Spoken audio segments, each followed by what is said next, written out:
Fox News reports, again, this completely exemplifies the supposed feigned neutrality of the mainstream media, complete BS. New York Times reporter apologizes for calling First Lady Melania Trump a hooker. And you will notice that many of their biases tend to slip out in private conversations. Well, the New York Times reporter that referred to First Lady Melania Trump as a hooker has apologized.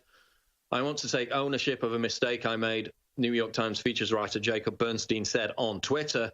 Speaking at a party in what I thought was a personal conversation, I nevertheless made a stupid remark about the First Lady. So basically, this New York Times reporter told the model, whose name I can't pronounce, Emily Ratajkowski, I think it is, told a model at a party that Melania Trump was a hooker. She actually went public with this. Credit to her, because now she probably faces the wrath of the leftist entertainment industry establishment, who are hatefully intolerant people. They're all for diversity until it comes to diversity of thought, which they viciously police and excommunicate people for if they don't go along with the leftist grain. But it was the model, Emily Ratajkowski, who revealed in a tweet Monday that an unidentified New York Times reporter called the First Lady a hooker.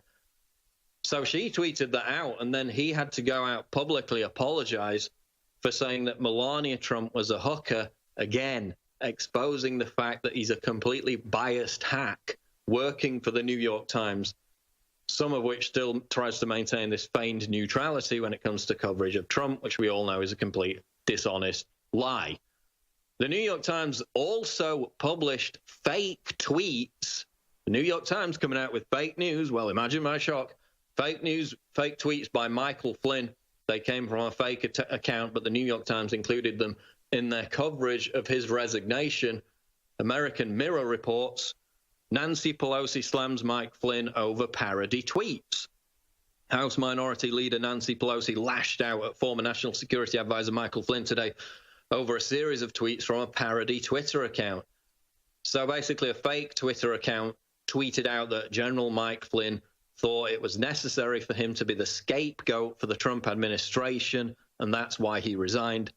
Nancy Pelosi and all these other Democrats got up in front of a press conference and said that these were real tweets, and then she went into a diatribe about how he's lying, he's not a scapegoat. Again, completely fake tweets, fake account, but Nancy Pelosi gets up and talks about it.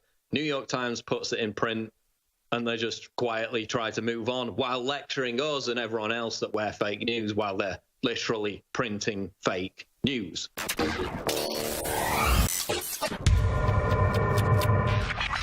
Look, I'm not going to sit here and say, see, I told you so, that communist Chinese-style net censorship was coming to the web, because it's already here. It's being announced. The way you keep the internet open and free is you get involved more than ever. Go to Infowars.com/app. A new battleship in the fight. Infowars Live, available right now. We're looking for a crew to man it. You going to sit down and play games and be a trendy? Or are you going to be part of history? Don't sit by and let the internet and free speech be stolen from you. Take action.